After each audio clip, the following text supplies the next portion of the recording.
Hello student, जैसे अपन previous class के अंदर ड्यूटेरॉन प्रॉब्लम के बारे में स्टडी कर रहे थे और ड्यूटेरॉन की ग्राउंड स्टेट और एक्साइटेड स्टेट के बारे में अपनी स्टडी कर ली थी कि ड्यूटेरॉन अपने केवल ग्राउंड स्टेट में एग्जिस्ट होता है, एक्साइटेड स्टेट में एग्जिस्ट नहीं होता है।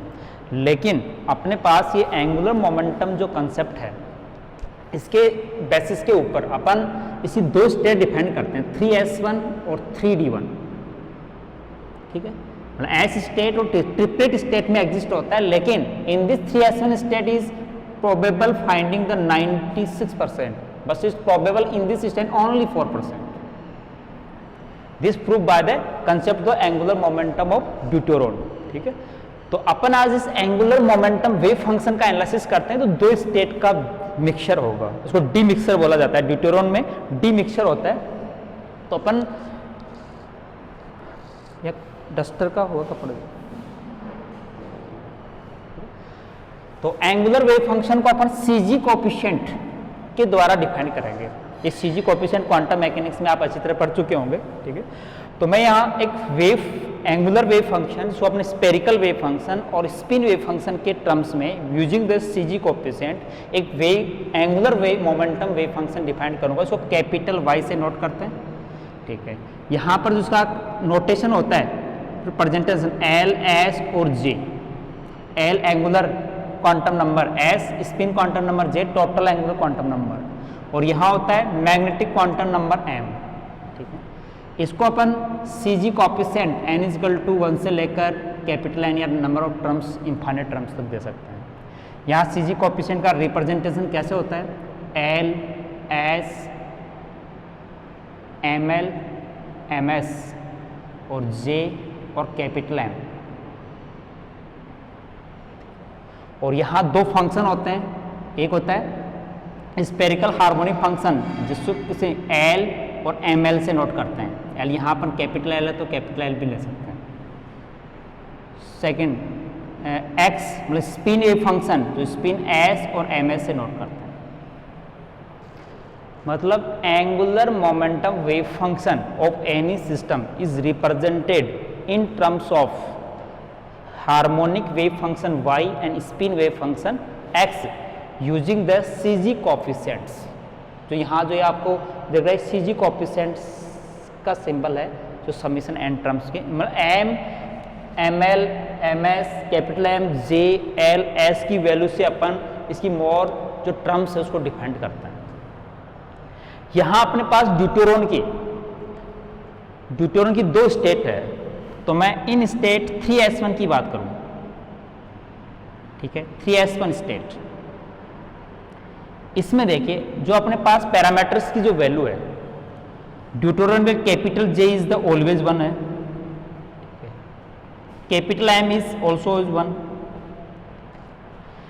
कौन सी स्टेट है? S स्टेट है तो L = 0 है। ठीक है, तो डेफिनेटली ML = 0।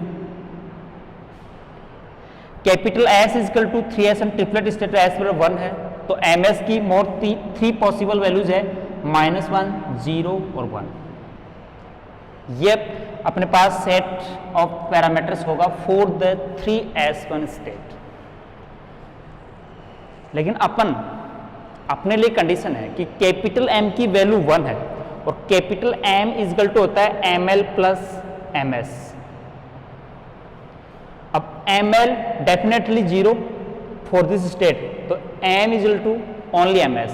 तो मतलब 3 पॉसिबल वैल्यूज जो MS की है उसमें से केवल एक वैल्यू ही इस स्टेट के करस्पॉन्डिंग पॉसिबल है, MS = ओनली 1। ठीक है, तो मतलब MS की 3 वैल्यूज नहीं, केवल इस स्टेट के लिए एक ही पॉसिबल वैल्यू है, MS = 1। तो इसके लिए अपन angular momentum wave function describe करें। y, l की वैल्यू 0, s की वैल्यू 1, j की वैल्यू 1, m की वैल्यू 1। ठीक, राइट साइड में चलें। समीशन सीजी कोएफिशिएंट में l की वैल्यू कितनी है? 0, s की वैल्यू कितनी है? 1, ml की वैल्यू कितनी है? 0, ms की वैल्यू है 1, j की वैल्यू 1, m की वैल्यू 1। वाई एल की वैल्यू 0, तो एम एल की वैल्यू भी 0।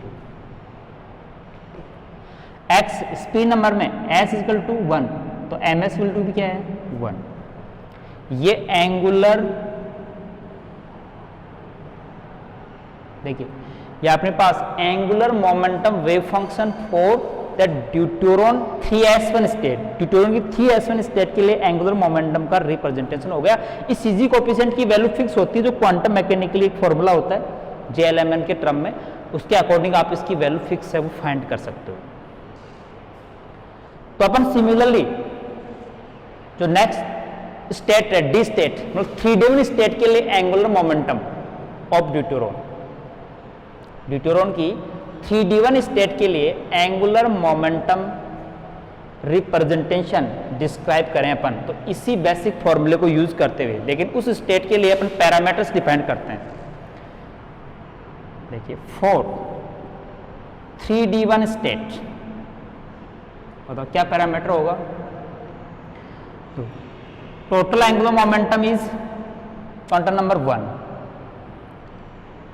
Orbital quantum number for the D state is 2, ठीक है। Then M L values 5 values are possible, -2 से लेकर -2, -1, 0, +1, +2, 5 वैल्यूज पॉसिबल है। S is equal to also in the triplet, so S is equal to 1. Then corresponding MS values are possible, 3 values, -1, 0 and 1. But capital M is this is ML plus MS. But capital M is fixed for this state also 1. इस state के लिए भी capital M की value fix है कितनी? 1। तो कितने MS और ML की कितने पॉसिबल कॉम्बिनेशन बन सकते हैं जिनका दोनों का सम क्या आ जाए? 1 आ जाए। तो देखो अपन इसके पॉसिबल सेट बनाते हैं, किसके?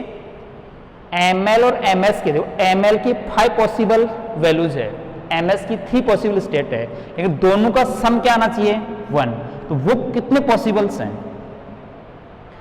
देखो सबसे पहले ML की वैल्यू 2 ले लें और MS की -1 ले लें, तो 1 हो जाएगा। तो मतलब एक पॉसिबल स्टेट है ML इज इक्वल टू 2, तो MS is equal to -1 possible है, इज इक्वल टू 1 हो जाएगा। दूसरा ML इज इक्वल टू 1 ले लें तो MS 0 लेना पड़ेगा, ML 1 तो MS करॉस्पॉन्डिंग 0। फिर ML इज इक्वल टू -1 ले लें तो ये कहीं पर भी MS की किसी भी वैल्यू के लिए 1 नहीं बनेगा, -2 ले लें तो भी नहीं बनेगा। अब देखिए अपन क्या करें कि अपन जो वैल्यू है -1 और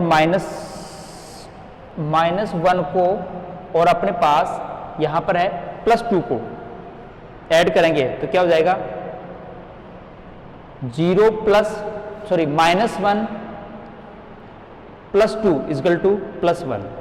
और एक है MS की वैल्यू यदि 1 हो और ML की वैल्यू 0 कर दें तो पॉसिबल है। तो ML बराबर 0 लेकिन MS बराबर क्या होना चाहिए? 1।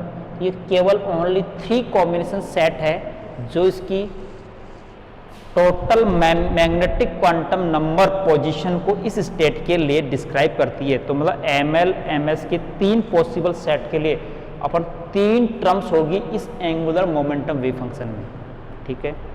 क्या करेंगे? देखो ऊपर वाला सेट तो हर कंडीशन में रहेगा, नीचे केवल कैपिटल M के लिए 1 वैल्यू के लिए 3 पॉसिबल सेट है ऑफ वैल्यू ML और MS। तो 3 टर्म्स बनेगी इसमें, तीनों में पहले कॉम्बिनेशन में ले रहा हूं ML की वैल्यू 2 और MS की वैल्यू -1। ये एज्यूम करते हुए एंगुलर फंक्शन की पहली टर्म को अपन डिस्क्राइब कर रहे हैं।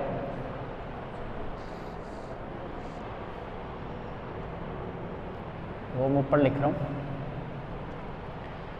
पहले कैपिटल Y L की वैल्यू कितनी है? 2, 1, 1, M की वैल्यू 1। मतलब ये 3D1 स्टेट का एंगुलर मोमेंटम वेव फंक्शन हो गया, ठीक है।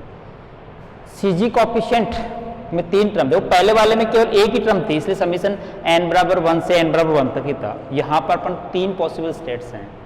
तो मैं सीजी कोएफिशिएंट में देखिए जो अपन समीशन देखो, यहाँ पर समीशन मैं बता दूं, समीशन यहाँ पर जो इंटीजर है वो किस चीज़ पर लगाता है, ms और ml की वैल्यू पर।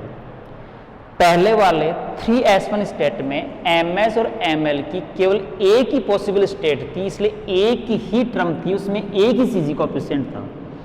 लेकिन अपने पास 3d1 स्टेट में m के कॉरस्पॉन्डिंग ml और ms के 3 कॉम्बिनेशन है जो इस कंडीशन को सेटिस्फाई कर रहे हैं। तो मतलब 3 सीजी कोएफिशिएंट से 3 टर्म्स बनेगी। समीशन का मतलब ये है, पहले वाले में केवल एक ही टर्म थी। तो मैं समीशन उठा के तीनों टर्म अलग अलग लिख देता हूं। फर्स्ट टर्म कहां से एज्यूम करेंगे, देखो फॉर्मूले में जाओ, समीशन तो उठा के अपन 3, पहले वाले में एक टर्म थी, इसमें 3 टर्म है। पहला सीजी कोएफिशिएंट है, एल की वैल्यू 2, एस की वैल्यू 1, ml की वैल्यू बताओ 2, ms की वैल्यू -1। ठीक है, यहां मल्टीप्लाई में नहीं है, ऐड में नहीं है। CG coefficient jn 1 y l की वैल्यू 2, तो ml की वैल्यू क्या है इसमें 2, तो ऊपर 2 आ जाएगा। l की वैल्यू भी 2 है और ml की वैल्यू भी 2 है। x s की वैल्यू है 1 और ms की वैल्यू -1। एक टर्म हो गई कंप्लीट, एक पॉसिबिलिटी के लिए। ठीक है, दूसरा सेकंड सीजी कोएफिशिएंट ले पहले, तो l की वैल्यू 1, सॉरी l की वैल्यू 2, s की वैल्यू 1, ml की वैल्यू 1, ms की वैल्यू 0 और jm 1 है।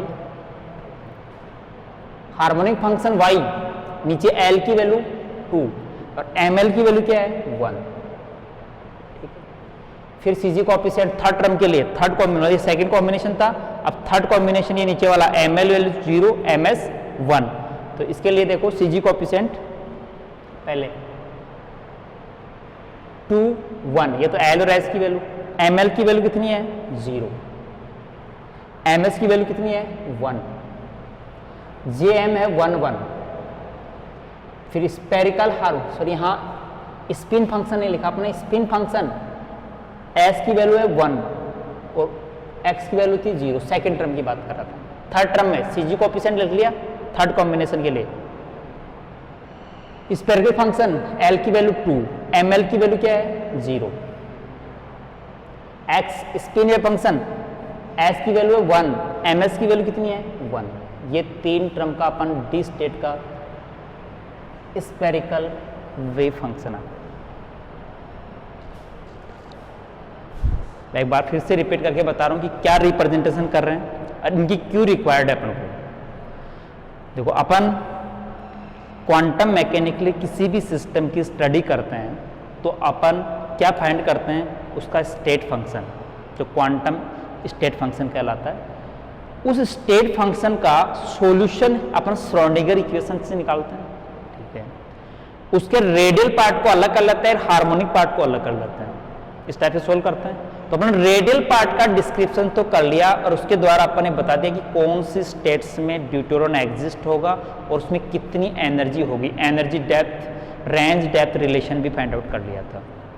अब सेकंड पोर्शन में ये चल रहा है, ड्यूटेरॉन प्रॉब्लम ही चल रही है अपने पास। ड्यूटेरॉन के एंगुलर मोमेंटम, क्वाड्रुपोल मोमेंट, इनकी वैल्यू फाइंड आउट करना चाहते हैं। तो एंगुलर मोमेंटम और या क्वाड्रुपोल मोमेंट उसकी एंगुलर स्टेट पर डिपेंड करता है। एंगुलर का मतलब इसका जो एंगुलर फंक्शन कोऑर्डिनेट होते हैं थीटा और फाई, उन पर डिपेंड करता है, रेडियल पार्ट पर डिपेंड नहीं करता। तो अपन उस स्टेट फंक्शन का जो स्पेरिकल हार्मोनिक फंक्शन था, उस स्पेरिकल हार्मोनिक फंक्शन को भी अपन यहां 2 टाइप में डिवाइड कर रहे हैं, एक स्पेरिकल फंक्शन और एक स्पिन फंक्शन, क्योंकि nucleon also similar to electrons have the 2 type of motion, orbital and spin, as similarly nucleon also have 2 type of motion, spin motion and orbital motion। तो अपन spin wave और orbital wave function के term में अपन ने spherical wave function को represent कर रहे हैं, जिसमें सीजी कोएफिशिएंट कांसेप्ट यूज कर रहे हैं। ठीक है, तो अपन ड्यूटोरॉन की दो पॉसिबल स्टेट्स जिसमें ड्यूटोरॉन एग्जिस्ट होता है, और वो अपने पास 3s1 और 3d1 स्टेट थी, जिनके लिए एंगुलर जो अपने क्वांटम मैकेनिकली जो टर्म्स है एल एस एम की जो वैल्यूज है वो अपन पहले 3s1 स्टेट के लिए डिफाइन कर दी, बाद में 3s1 स्टेट के लिए डिफाइन कर दी, और दोनों की पॉसिबल जो टर्म्स वैल्यूज रखे अपने क्या फाइंड कर लिया, एंगुलर मोमेंटम वेव फंक्शन। तो अपन पहले 3s1 स्टेट के लिए ओनली वन टर्म थी, एक ही सीजी कोएफिशिएंट था, लेकिन 3d1 स्टेट के लिए जो MLS की कॉम्बिनेशन की तीन पॉसिबल स्टेट्स में तीन सीजी कोएफिशिएंट के टर्म में अपने स्पेरिकल जो या angular momentum wave function denote कर दिया। तो अपने पास इनका यूज अपन जब कहां पर यूज करेंगे, जहां क्वाड्रुपोल मोमेंट का एक्सपेंशन एक्सपेक्टेशन वैल्यू के लिए स्टेट वेव फंक्शन की रिक्वायर्ड होगी तब करेंगे। तो स्पेरिकल वेव फंक्शन अपने पास कौन सा है, YL और ML वाला। अपन पहले ही बता दें कि total wave function of any system R theta phi दो होता है। इसको दो फंक्शन में एक रेडियल फंक्शन R और एक स्पेरिकल फंक्शन होता है, और थीटा और फाई के टर्म में डिनोट करते हैं। ठीक है, ये स्पेरिकल जो फंक्शन है, स्पेरिकल हार्मोनिक फंक्शन भी बोलते हैं इसको, जिसका अपन quantum mechanically probability orthogonal conditions को यूज करते हुए यहाँ पर अपन एक LM की वैल्यूज के ऊपर अपन एक इसका जनरल फॉर्मूला अप्लाई करते हैं, 2l+1 factorial L plus M और फैक्टोरियल L माइनस M। सही है, एक बार फिर भी रिपीट करके देख लेना, इसका अंडरूट आता है। ठीक है, और अपने पास यहां जो एक लेजेंडरी पॉलिनोमियल के अंदर PLM cos थीटा और e की पावर आइटा m फाई, एक associate legendary polynomial x function है ये, और e की पावर आइटा m फाई जो सिमेट्रिकल फंक्शन के लिए इसकी वैल्यू 1 हो जाती है, e की पावर m की वैल्यू 0 के लिए, और यहाँ एक कोएफिशिएंट आता है अपने पास। ठीक है, L M ऑर्बिटल और मैग्नेटिक क्वांटम नंबर्स हैं। तो ये स्पेरिकल हार्मोनिक फंक्शन का अपन क्वांटम मैकेनिकली जो ये लेजेंडरी पॉलिनोमियल फंक्शन कहां से आया कि अपन ने श्रोडिंगर इक्वेशन को स्पेरिकल कोऑर्डिनेट में रिप्रेजेंट करके उन तीनों रेडियल पार्ट को, थीटा पार्ट को, फाई पार्ट को सेपरेट करके रेडियल पार्ट का सॉल्यूशन अलग निकालते हैं, थीटा फंक्शन का सॉल्यूशन अलग जो लेजेंडरी एसोसिएट फंक्शन आता है, और फाई वाले फंक्शन e की पावर आइटा m फाई आता है। तो इस टाइप को अपन रिप्रेजेंट स्पेरिकल हार्मोनिक फंक्शन करते हैं, और इसका यूज अपन कहाँ करेंगे कि ड्यूटोरॉन के टोटल वेव फंक्शन को दो फंक्शन के प्रोडक्ट में एज्यूम करेंगे, जिसमें एक रेडियल पार्ट होगा, एक हार्मोनिक पार्ट होगा, और इन दोनों में से रेडियल पार्ट की स्टडी अपन प्रीवियस क्लास में कर चुके हैं, जिसके द्वारा अपन ड्यूटोरॉन की स्टडी डिफाइंड हो गई। दूसरा हार्मोनिक पार्ट अपने अभी सीजी कोएफिशिएंट के कंसेप्ट के द्वारा for the both R state, D state और एस स्टेट जो ट्रिपलेट स्टेट होती है, उनके लिए भी अपने डिफाइंड कर लिया। तो अपन जब एक्सपेक्टेशन वैल्यू निकालेंगे तो अपन इन दोनों फंक्शंस का यूज करेंगे। इसलिए मैं अब मेन टॉपिक पर चल रहा हूं कि एंगुलर मोमेंटम, तो एक छोटा सा और डिस्कशन था, स्पिन वेव फंक्शन क्या होता है। तो न्यूक्लियन की दो स्पिन स्टेट होती है, spin up state, spin down state, और जो स्पिन अप स्टेट और डाउन स्टेट की जो मैट्रिक्स है वो अल्फा से नोट ऐसे करते हैं 1 0 4 अप स्पिन स्टेट। ठीक है, और एक होता है बीटा 0 1 4 डाउन स्पिन स्टेट। ठीक है, और स्पिन पाउली स्पिन मैट्रिक्स से जो होती है, जिनके द्वारा इनकी स्टेट्स का कॉम्बिनेशन अपन फिर डिफाइन करते हैं। तीन पाउली मैट्रिक्स आपने sigma x, sigma y, sigma z और सिग्मा नोट, तीन इसको स्पिन पाउली मैट्रिक्स कहते हैं। ये 2×2 की 3 मैट्रिक्स होती है।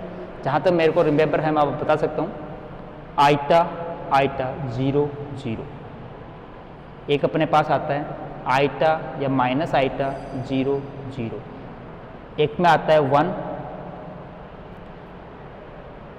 -1 0 0, और एक में आता है सिंपली 1 1 0 0।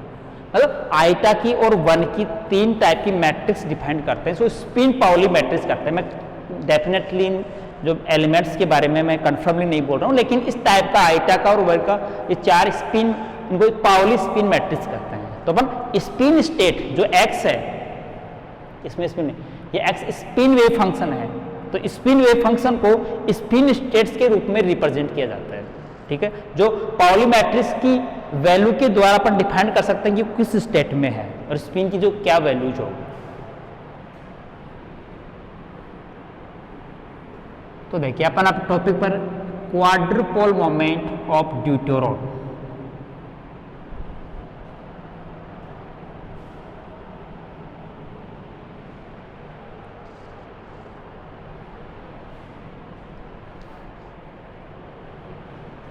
तो ये अपने पास आगे रिक्वायर्ड होगा, इसलिए मैं ऊपर रख लेता हूँ।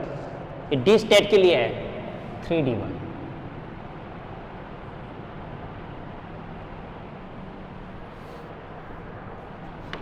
अब मैं लिख रहा हूँ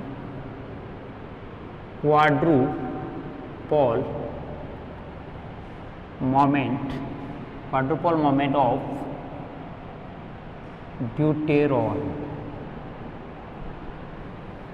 ठीक है, we know many type nucleus, almost 3 nucleus are have the value of a small value of the quadrupole moment due to the non-symmetric charge distribution. If charge distribution symmetric in the spherical form, then quadrupole moment is 0. Or these nuclei which are not possess the quadrupole moment are most stable according to the magic numbers nuclei, also have the 0 quadrupole moment. But have the finite value of quadrupole moment, these are show the radioactivity phenomena, मतलब automatically disintegrated या unstable nucleus are series, these are have the quadrupole moment. Due to this value of finite value non-zero is described the non-central force property of the nuclear force. तो अपन deuteron के लिए quadrupole moment की value एक small value find out होती है।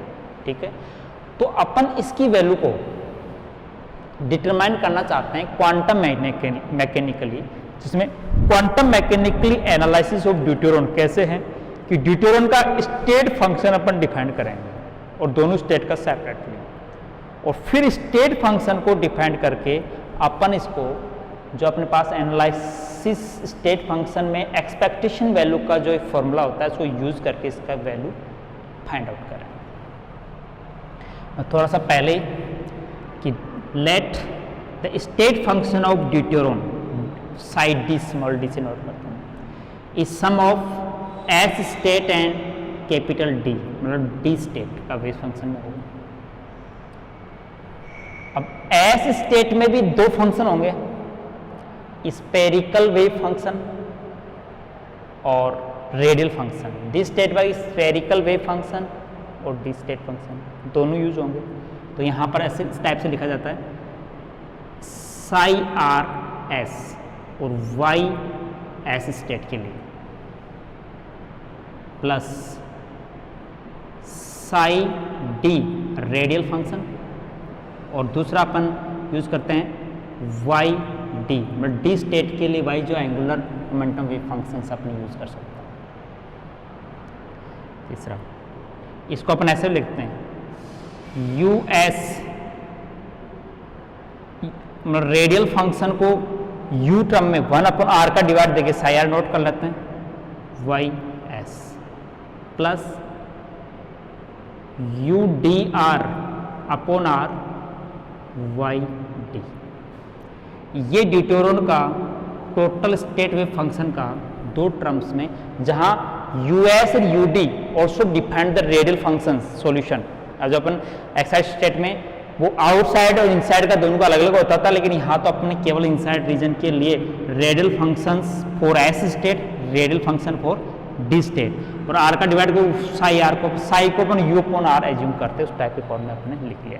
ये Y S क्या है, अभी जो अपने angular momentum wave function define किया था, जो angular moment wave function define किया था वो है एस स्टेट के लिए, और डी वाला ये जो अपन डी स्टेट के लिए angular momentum wave function define किया था 3 स्टेट वाला, तो ये अपने पास total state wave function of deuteron होगा।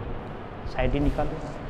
तो किसी भी क्वांटम मैकेनिकली किसी ऑब्जर्वेबल वैल्यू, ऑब्जर्वेबल क्वांटिटी की वैल्यू फाइंड आउट करने के लिए उसका करस्पॉन्डिंग ऑपरेटर चाहिए, और वो ऑपरेटर ऑपरेट करने से वो करस्पॉन्डिंग क्वांटिटी फाइंड आउट की जा सकती है, जो एक्सपेक्टेशन वैल्यू के कंसेप्ट्स हैं।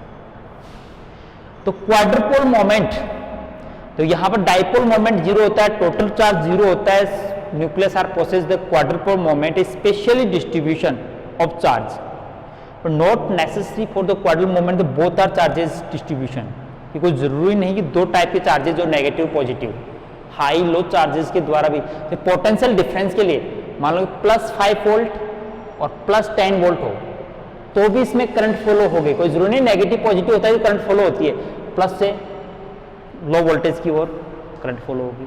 तो ऐसे ही अपन क्वाड्रुपोल मोमेंट का स्पेशली कॉर्नर्स डिस्ट्रीब्यूशन को क्वाड्रुपोल मोमेंट डिस्ट्रीब्यूशन करते हैं, और अपन ने यहाँ पर क्वाड्रुपोल मोमेंट का जब अपन एक रैंडमली चार्ज डिस्ट्रीब्यूशन के लिए जब डिस्क्राइब करते हैं तो स्पेरिकल कोऑर्डिनेट में एक quadrupole moment operator is defined capital Q cap से डिफाइन करते हैं 3z² - r², जहाँ जो अपने पास z कोऑर्डिनेट है वो स्पेरिकल कोऑर्डिनेट में r cos थीटा होता है, तो यहाँ पर 3r² cos² थीटा -r², इसको लिख सकते हैं r² कॉमन आ जाएगा, r² 3 cos² theta -1 only operator not the value of quadrupole moment. ठीक है, ड्यूटेरॉन के लिए अपन इसको अप्लाई करें तो deuteron is 2 nucleon particle system, और symmetrically distribute with respect to mass, center of mass. तो अपन सेंटर ऑफ मास से सिंगल पार्टिकल स्टडी करना चाहते हैं ऑफ ड्यूटेरॉन, तो अपनी जो एवरेज डिस्टेंस r है is replace by r/2 for the deuteron, क्योंकि ड्यूटेरॉन में 2 पार्टिकल सिस्टम है, दोनों के बीच की डिस्टेंस आ रही है यहाँ, ये जो अपने पास एक पार्टिकल का एक पार्टिकल पर ऑब्जर्वेशन ले, तो अपने पास एक 2 पार्टिकल सिस्टम को सिंगल पार्टिकल सिस्टम कंसीडर करके सेंटर ऑफ मास डिस्टेंस है वो इसकी r/2 होगी। तो उसके लिए अपन इस for the quadrupole moment for deuteron operator केवल इसके लिए क्या करना होगा, r की जगह r/2 तो r/4 3 cos² theta -1। Quadrupole moment को डिफाइन कर लेते हैं, क्वाड्रुपोल मोमेंट का ऑपरेटर डिफाइन करते हैं, और फॉर द ड्यूटेरॉन उसको एक्सपेंड कर लेते हैं। तो मतलब क्वाड्रुपोल मोमेंट का ड्यूटेरॉन का क्वाड्रुपोल मोमेंट ऑपरेटर डिफाइन कर लिया, और ड्यूटेरॉन का स्टेट फंक्शन साई डिफाइन कर लिया, तो अपन क्वाड्रुपोल मोमेंट की एक्सपेक्टेशन वैल्यू फाइंड आउट कर सकते हैं।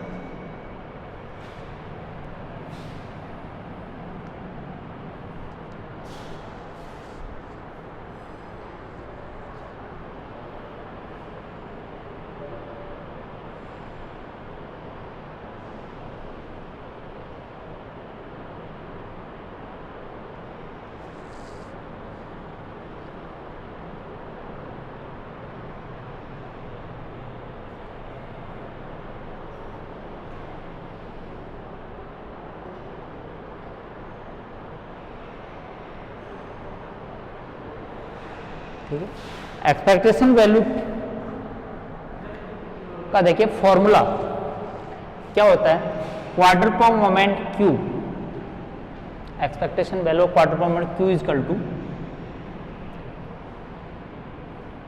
यहां क्वांटम मैकेनिकली ऑपरेटर के रूप में फोर्थ अपन किसका निकाल रहे हैं, वो भी ड्यूटेरॉन के लिए, तो state function UD quadrupole moment operator for deuteron and psi d।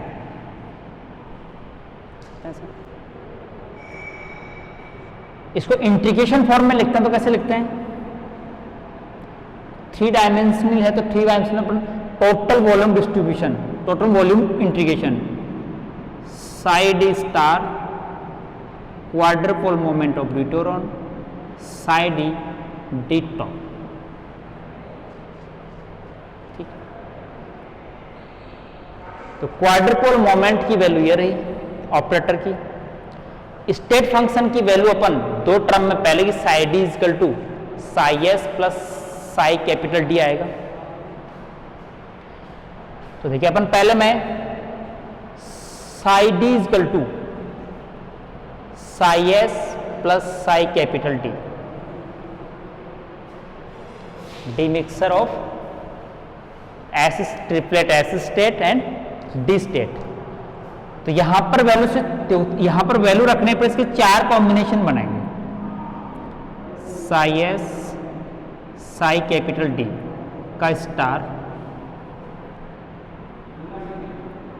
Quantum quadrupole moment operator psi s psi capital D, फिर रेडियल पार्ट को, स्पेरल पार्ट को फिर डिफरेंट अलग करेंगे। ठीक है, तो देखिए अपने पास psi स्टार जैसे 4 कॉम्बिनेशन टर्म बनाएगी। ठीक है, 4 कॉम्बिनेशन टर्म, psi s का psi s से मैं अलग कर दूं, psi s star quadrupole moment psi s। Second integration psi s के साथ d का आएगा, psi d d two. Third integration d का s है, psi d star quadrupole moment psi s d two. Fourth term d state से, d state का combination small d operator psi d d। Simple expansion है कि दो function इधर, दो function, 4 possible combination को अपन अलग सेपरेटली डिफाइन कर लिया। इसमें देखो quadrupole moment S state spherical symmetric होती है, तो एस स्टेट के द्वारा क्वाड्रुपोल में कंट्रीब्यूशन 0 होता है, तो फर्स्ट इंटीग्रेशन डायरेक्टली 0 हो जाएगा। तो इसमें 4 इंटीग्रेशन है, उसमें एक इंटीग्रेशन आपको कंप्लीटली सोल्व आउट बताऊंगा, 3 रिमेनिंग इंटीग्रेशन आपको सोल्व करना है। अब आप मेरे सामने होते तो मैं पूछ भी सकता था कि कौन सा इंटीग्रेशन करना है, लेकिन मैं डेफिनेटली एक कॉम्प्लिकेटेड इंटीग्रेशन है वही आपको बता रहा हूँ, इजी वाला आपके लिए छोड़ रहा हूँ। ठीक है, तो 4 इंटीग्रेशन है, जिसमें से first integration directly take to 0 because quadrupole moment contribution by S state is always 0 due to the spherical symmetric phenomena. ठीक है, तो एक इंटीग्रेशन मैंने सोल्व कर दिया। सेकंड और फोर्थ टर्म जो इंटीग्रेशन है, सॉरी सेकंड और थर्ड टर्म इंटीग्रेशन टर्म्स है, both are equal. S state और डी स्टेट के ऊपर ही क्या है, यदि रियल पार्ट है, यहां ऑपरेट जो अपना स्टेट वेव फंक्शन है is a real, then conjugated functions are unchange by the conjugation. तो कॉन्जुगेटेड फंक्शन से कोई फर्क नहीं पड़ता, तो अपने पास in second integration term, third integration term also have the same value, so convert in the one integration, or separately fourth or d state also contribute in the quadrupole moment phenomenon. So then again rewrite quadrupole moment of deuteron। तो एक integration term second और third, first तो 0 हो गई, second और third एक ही values है, तो दोनों को एक ही जगह लिख लेता हूं, 2 डबल कर दिया, psi s star quadrupole moment psi d, चाहे अपन जस्ट रिवर्स ओपन रखें तो भी वैल्यू सेम है। एक last fourth integration psi d star quadrupole moment psi d। ये 2 इंटीग्रेशंस बचे हैं। अब इन 2 इंटीग्रेशन में से फिर मैं एक इंटीग्रेशन सोल्व करूंगा। देखो 4 इंटीग्रेशन थे, 4 में से मैंने 2 सोल्व कर दिए हैं, जबकि मैंने प्रॉमिस एक इंटीग्रेशन सॉल्यूशन के लिए किया था, लेकिन मैं 2 इंटीग्रेशन तो आपको सोल्व आउट कर दिए, एक फिर कर रहा हूँ। ओनली रिमेन 1 फॉर यू, आपके लिए एक ही इंटीग्रेशन है जो सॉल्यूशन के लिए रिमेन रहेगा। तो अपने पास देखो दोनों इंटीग्रेशन में से कॉम्प्लिकेटेड कौन सा है वो मेरे को पता है कि लास्ट वाला इंटीग्रेशन डी स्टेट वाले में 3 टर्म्स का वेव फंक्शन है, जबकि इसमें एस और डी में एक में 3 और एक में 1 आएगा। तो इसके तो 4 इंटीग्रेशन ही बनाएंगे, लेकिन इसके 9 इंटीग्रेशन बनाएंगे। अभी भी अपने पास जो 2 इंटीग्रेशंस हैं, जैसे इसमें वैल्यू रखेंगे तो फर्स्ट इंटीग्रेशन के 4 इंटीग्रेशन टर्म्स बनेगी और सेकंड इंटीग्रेशन की 9 इंटीग्रेशन टर्म बनेगी, क्योंकि दोनों साइड में 3-3 टर्म रहेगी, और जबकि इसमें एक साइड में 1 टर्म और दूसरी साइड में 3 टर्म, तो केवल 4 इंटीग्रेशन बनाएंगे। तो 9 इंटीग्रेशन वाला थोड़ा कॉम्प्लिकेट है, लेकिन एक्सपेंड में दोनों को कर देता हूं। देखिए पहले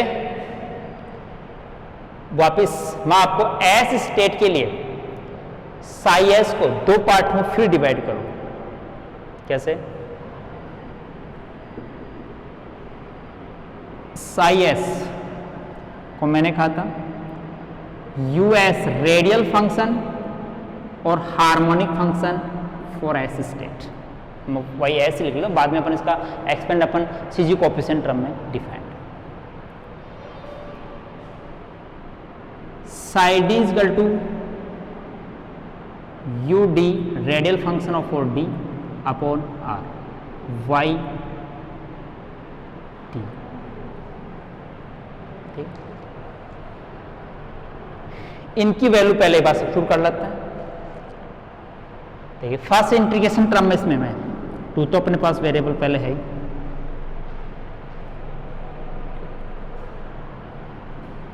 इंटीग्रेशन साई एस स्टार, तो देखो अपन रेडियल पर और वाई दोनों पर स्टार लगा देते हैं, नीचे आर रियल पार्ट है, कोई फर्क नहीं पड़ेगा। U S R star Y S star upon R, quadrupole moment operator for deuteron. Second part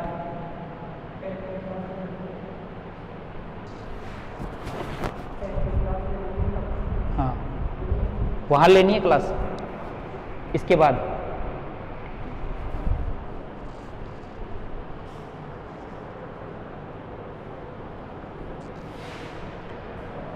second क्वाड्रपोल में डी की value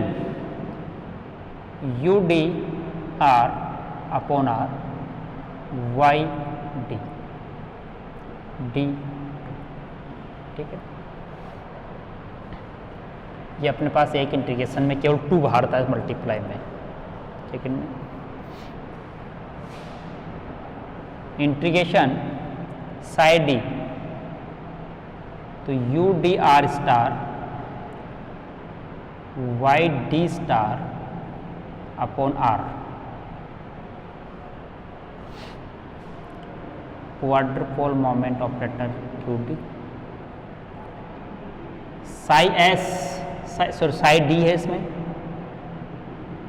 D radial function psi D upon R D.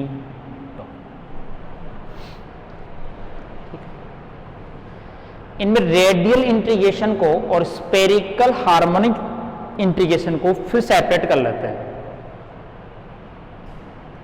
लेकिन पहले अपन क्वाड्रपोल मोमेंट ऑपरेटर की वैल्यू सब्स्टिट्यूट कर देते हैं, ताकि वो जो क्वाड्रपोल ऑपरेटर का पार्ट है वो रेडियल पार्ट पर डिपेंड करता है या नहीं करता, नहीं हो तो डायरेक्ट यूएस का डीटो डीआर के रेस्पेक्ट में डिफरेंशिएशन हो जाएगा, अदरवाइज अपने पास डिफरेंशिएशन रिमेनिंग बचेगा।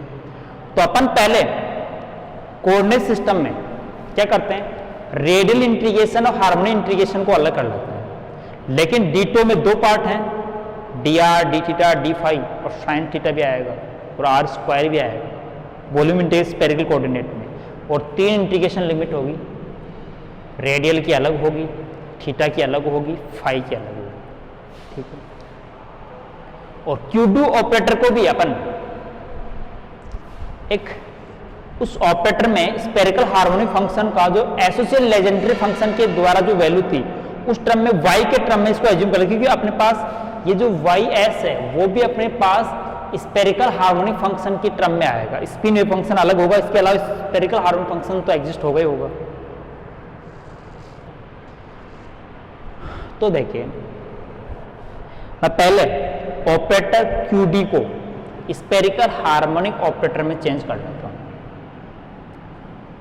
यहां पर देखिए 2 0 और किस फॉर्मूले को M LM जो अपन लिखते हैं ऑपरेटर, यहाँ LM मतलब स्पेरिकल हार्मोनिक फंक्शन वाला जो एसोसिएट लेजेंडरी फंक्शन में फॉर्मूला था उसकी वैल्यू होती है 5/16 पाई और यहाँ 3 कोस स्क्वायर थीटा -1, ठीक। तो इसका मतलब ये हुआ कि 3 cos square theta 3 cos square theta -1 is equal to क्या लिखा जा सकता है 16 पाई अपॉन 5, वो 4 पाई आता है उसके अंदर, वहां 16 से होगा √ y20 मतलब 3 कोस स्क्वायर थीटा -1 को अपन स्पेरिकल वेव फंक्शन के टर्म में कोई कोएफिशिएंट के द्वारा अपन ऐसे लिख सकते हैं। वो किस फॉर्मूले से आपको रिमेव हो रहा, तो मैंने अभी एक फॉर्मूला बताया था आपको y, कई बार इसको LM यहां लिख देते हैं या LM ऐसे लिखा जाता है, ठीक है। और यहां समीशन भी आता है, मतलब 2l+1 आता है, factorial l - m, factorial l+m, और यहाँ 4 पाई भी आता है और इसका √ आता है सर, और फिर PL m cos थीटा और e की पावर आइटा m फाई। तो यहाँ m की वैल्यू 0 है अपने पास, तो इसकी वैल्यू 1 हो गई, लेजेंडरी m की वैल्यू केवल l = 2 है। बोले एसोसिएट लेजेंडरी फंक्शन वाले इस फॉर्मूले के द्वारा अपन ने ये रिप्रेजेंटेशन किया है, ठीक है। और इस रिप्रेजेंटेशन से अपने पास 3 कोस स्क्वायर थीटा -1 की वैल्यू स्पेरिकल वेव फंक्शन के टर्म में ये आ गई, ठीक है। तो 3 कोस स्क्वायर थीटा में जहां ऑपरेटर में QD में है उसकी जगह अपन ये सब्स्टिट्यूट करते हैं, ठीक है। R का जो ऑपरेटर रहेगा वो ऑपरेटर सेपरेट है,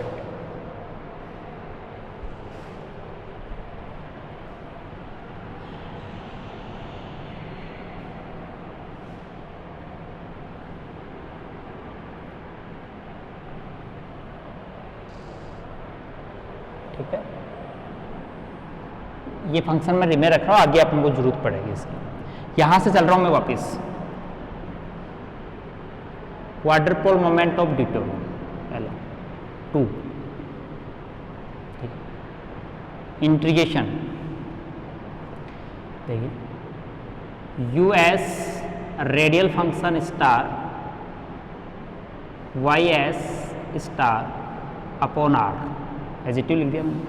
QD ऑपरेटर देखो R²/4 और 3 कोस स्क्वायर थीटा की जगह मैं लिख रहा हूं 16 पाई/5 का √ ठीक है।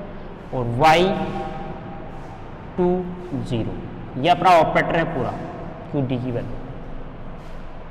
नेक्स्ट दूसरी साइड का जो वैल्यू है डी रेडियल फंक्शन YD/R, ठीक है। मैं यहाँ पर दोनों के पर ये अपने पास कंप्लीट फंक्शन आ गया। ये इंटीग्रेटेड है डिटो, मतलब रेडियल पार्ट में भी है और स्पेरिकल पार्ट में भी है। सेकंड टर्म लिख लेते हैं पहले, ये 2 से पूरा फंक्शन मल्टीप्लाई है। सेकंड में देखिए फिर integration radial D part star spherical D part star upon R, फिर क्वाड्रपोल मोमेंट ऑपरेटर को जैसे एजिटिव्स में लिखा था R square upon 4 and root 16 pi upon 5 y 12 0। ठीक है, फिर अपना दूसरा part radial part of D और y part of D upon R D top. Second integration term आ गई। केवल अपन क्वाड्रपोल मोमेंट की अभी वैल्यू रखी है। स्टेट फंक्शन जो है उसको रेडियल और हार्मोनिक पार्ट में सेपरेट करके लिखा है अभी तक, और आगे कुछ इंटीग्रेशन कितने बनेंगे, टर्म्स बनेगी, उनका क्या वैल्यू होगी वो आगे होगा।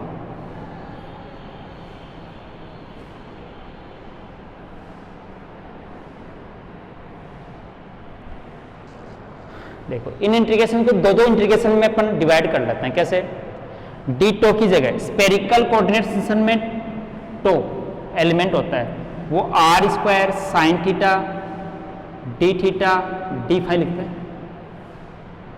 ठीक, और लिमिट रेडियस की 0 से इन्फाइनाइट तक और थीटा की 0 से पाई तक और फाई की 0 से 2 पाई तक। तो अपन यहाँ पर इंटीग्रेशन रेडियल इंटीग्रेशन को अलग कर लेते हैं, हार्मोनिक इंटीग्रेशन को अलग लिख लेते हैं। तो जो पहली टर्म में जो 2 बाहर फैक्टर है पहले से, मैं रेडियल इंटीग्रेशन को पहले अलग लिखता हूँ। तो रेडियल इंटीग्रेशन में नीचे आर स्क्वायर आ रहा है, आर स्क्वायर से कैंसिल हो गया, लेकिन इंटीग्रेशन का पार्ट आर स्क्वायर और आ गया। एस स्टेट का रेडियल पार्ट का स्टार इंटू आर स्क्वायर, तो अपन मल्टीप्लाई में स्केलर है, यू एस यू डी का पार्ट है, यू डी और आर स्क्वायर डी आर। ठीक है, और ये इंटीग्रेशन रेडियल 0 से इंफिनिटी। तो इसमें रेडियल इंटीग्रेशन को कंप्लीट अलग कर लिया। एस स्टेट का रेडियल पार्ट, डी स्टेट का रेडियल पार्ट और R square D R square ये पार्ट अलग है। ठीक है, मतलब मैंने रेडियल इंटीग्रेशन अलग ये डिफाइन कर दिया। इसको बड़ा एक इंटीग्रेशन 1/4 16 जो कॉन्स्टेंट्स हैं वो बाहर ले लूं। क्या कॉन्स्टेंट्स है? एक तो 2/4 तो 1/2 बच गया, 1/2 और अंडरूट 16 पाई अपॉन 5 अलग से कांस्टेंट है। अब दूसरे इंटीग्रेशन में क्या बच गया अपने पास? तो y फंक्शन s का स्टार बच गया और ये y रेडियल फंक्शन 2 0 बच गया और दूसरी साइड में y d फंक्शन और साइन थीटा डी थीटा और डी फाई ये अलग से बच गया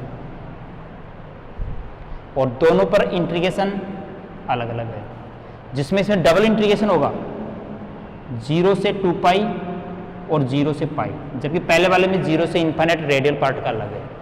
मतलब इस फर्स्ट इंटीग्रेशन टर्म को अपने रेडियल इंटीग्रेशन को अलग कर लिया और स्पेरिकल हार्मोनिक इंटीग्रेशन को अलग कर लिया, दोनों की लिमिट भी सेपरेटली सब्स्टिट्यूट कर दी, जो कांस्टेंट्स था उसको इंटीग्रेशन से बाहर ले लिया।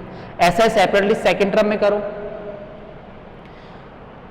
तो रेडियल इंटीग्रेशन में क्या क्या है? कांस्टेंट है इसमें कुछ? देखो कांस्टेंट कितना है? 16 पाई अपॉन 5 का अंडरूट 1/4। ठीक है, फिर रेडियल इंटीग्रेशन में क्या है? U D star you D R square D R square. ठीक है, तो दूसरा हार्मोनिक फंक्शन पार्ट में क्या है? वाई डी स्टार y20 और Y D sine theta D theta D phi और डबल इंटीग्रेशन 0 से 2 पाई 0 से पाई। सेपरेट इंटीग्रेशन दोनों का, रेडियल इंटीग्रेशन और स्पेरिकल प्रेजेंटेशन दोनों अलग अलग है। अब अपन वैल्यू रखेंगे spherical angular function for the of deuteron in 3s1 state, तो ys की जगह लिख देंगे और फॉर द 3d1 स्टेट वाला जो ये वैल्यू है वो yd की जगह रख देंगे। तो अपने पास s वाली में तो एक ही टर्म है, लेकिन d वाले में 3 टर्म है। तो लेफ्ट और राइट साइड में देखो, यहाँ इस फर्स्ट इंटीग्रेशन के अंदर रेडियल पार्ट का इंटीग्रेशन तो सेपरेट आ गया, बस इतना ही रहेगा। इसे इंटीग्रेशन अपन वैल्यू नहीं दे, या वैल्यू होगी तो अपन पास रेडियल फंक्शन के सॉल्यूशन में होगी। स्पेरिकल जो हार्मोनिक इंटीग्रेशन है, इसके अंदर अपन को y(s) और y(d) की वैल्यू रखनी है। यहाँ सेकंड इंटीग्रेशन में रेडियल पार्ट अलग हो गया, अब इसका इंटीग्रेशन कंप्लीट हो गया यहाँ तक। सेकंड स्पेरिकल हार्मोनिक इंटीग्रेशन है, इसके अंदर फिर वैल्यू किसकी रखेंगे, y(d) स्टार y(d) स्टार। तो यदि तब फर्क पड़ेगा जब कॉम्प्लेक्स कॉन्जुगेटेड हो, अपने पास यहाँ रियल क्वांटिटीज है इसलिए स्टार कॉन्जुगेटेड का कोई इफेक्टेंस नहीं होगा, ठीक है। तो अब ये दोनों इंटीग्रेशन सेपरेटली अपन सोल्व आउट करते हैं। पीछे देखो, ये सीजी कोएफिशिएंट की वैल्यू अपन फिक्स नहीं बता पा रहे हैं, तो कोई दिक्कत नहीं, अपन इनको कोई अल्फा या बीटा में एज्यूम कर लेंगे, फिक्स वैल्यूज है। मैं पहले y(s) की बात करता हूँ। इससे पहले जो इस टाइप का इंटीग्रेशन सीजी कोएफिशिएंट में किया था, वो सीजी कोएफिशिएंट की वैल्यू मैं α1 मान लेता हूँ, ठीक है। और इसमें एक हार्मोनिक फंक्शन था y, और y में नीचे l की वैल्यू थी 0, ठीक है, और ml की वैल्यू थी 1, x, ठीक है, और x में s की वैल्यू है 1, और ms की वैल्यू क्या एज्यूम की थी, 0।